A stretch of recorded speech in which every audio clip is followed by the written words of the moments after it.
Di tengah perkembangan industri 4.0 dan society 5.0, di mana situasi perdagangan dan konsumsi semakin berdekatan dengan teknologi, sehingga aktivitas belanja online pun sudah menjadi bagian dari kehidupan masyarakat. Hal ini didukung dengan tersedianya ragam platform belanja online dengan tawaran pelayanan efektif yang begitu mudah diakses. Belakangan ini tengah marak diminati oleh masyarakat luas. Fenomena ini diperkuat dengan data statistika laporan riset oleh Kata Data Insight Center yang menyatakan sebagian besar distributor memprioritaskan saluran online sebagai media pemasaran.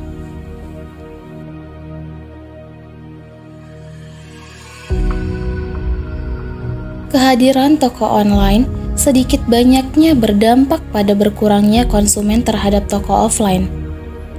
Fenomena ini tak menutup kemungkinan bagi toko offline untuk terus mengawetkan eksistensinya. Banyak terlihat di berbagai wilayah, toko-toko offline masih menjadi opsi tujuan masyarakat dalam berbelanja.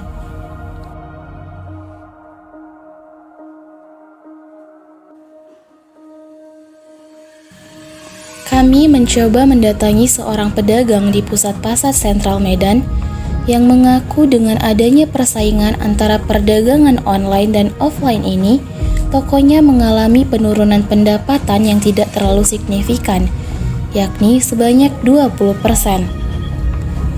Hal ini yang mendorong mereka untuk menyusun strategi maksimal agar mampu bersaing dengan pasar online.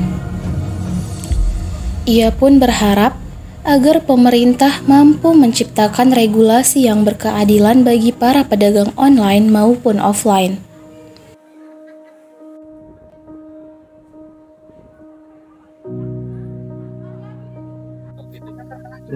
Menurunnya itu pasti kan, ya, tapi menurunnya tidak terlalu signifikan. Mungkin kalau biasanya kita dapat omset per harinya 1 juta atau 2 juta, ya hanya turun sekitar 10% atau 20% aja sih dengan bersaingnya dengan online dan offline tadi gitu. Berkurang sekitar 20% aja. Ya sebenarnya sih rezeki sudah di tangan Allah ya, kita nggak bisa memaksakan kehendak. Tapi kalau kemauan pribadi, jangan ada online, harusnya offline aja, itu kemauan pribadi. Tapi kenyataannya kan Allah mentakdirkan sudah ada online dan juga sudah ada offline. Jadi memang kita sedikit banyaknya terdampak. Tapi apapun itu ya kita bersabar aja lah. Dan masing-masing orang kan punya rezekinya. Jadi yang kita offline ini ya kita harus pasang strategi maksimal supaya penjualan kita besar, agar bisa bersaing dengan yang online. Kemudian, seorang pengamat ekonomi mengatakan penjualan online merupakan bagian kecil dari perubahan industri 4.0 dan society 5.0 yang mampu merubah pola pikir, perilaku konsumsi dan perdagangan, hingga pola kerja baru masyarakat yang menuntut masyarakat untuk mampu beradaptasi. Fenomena ini memberikan dampak positif dan juga negatif kepada pedagang maupun konsumen. Dalam hal ini, peran serta sinergi pemerintah dianggap sangat dibutuhkan dalam peningkatan literasi di era digital ini.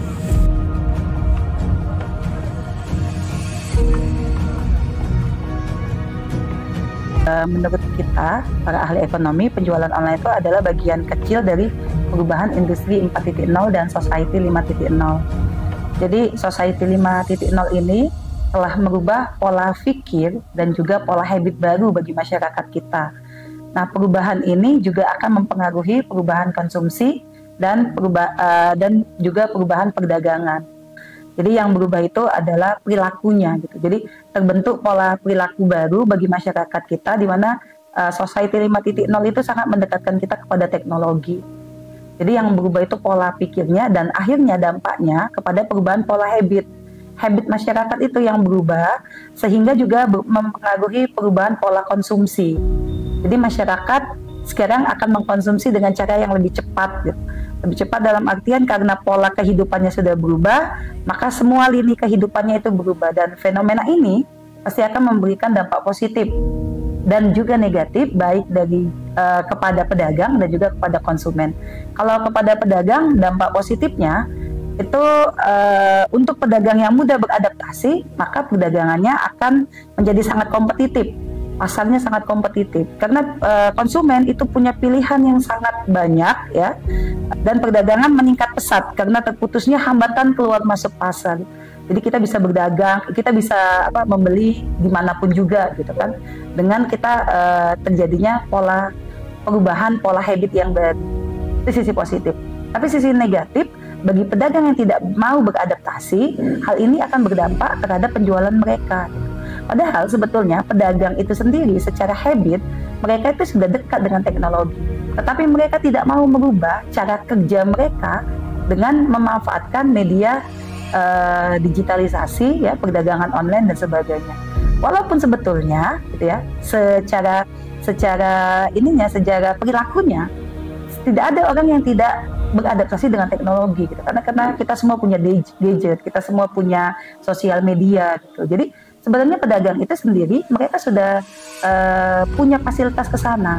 Tetapi karena masih terkungkung dengan pola perdagangan yang lama gitu, akhirnya mereka tidak mau beradaptasi dan mereka merasa sulit gitu dengan digitalisasi. Nah itu bagi pedagangnya. Kalau bagi konsumen akan sangat dimudahkan dengan adanya digitalisasi karena mereka punya banyak pilihan, banyak promo dan sebagainya gitu. Tetapi juga ada sisi negatifnya. Sisi negatifnya apa? Konsumtif. Kita semakin lebih konsumtif dengan adanya digitalisasi. Karena apa? Belanja itu nggak perlu mikir, kadang-kadang buka marketplace, e-commerce gitu kan, lalu kita tertarik sesuatu, maka kita akan dengan mudah untuk ngeklik masuk ke keranjang, lalu pembayaran, payment, dan terjadilah perdagangan gitu. Akhirnya masyarakat kita, konsumen kita ya, itu akan menjadi lebih konsumtif. Dan ini akhirnya kita khawatirkan menjadi konsumen yang tidak rasional.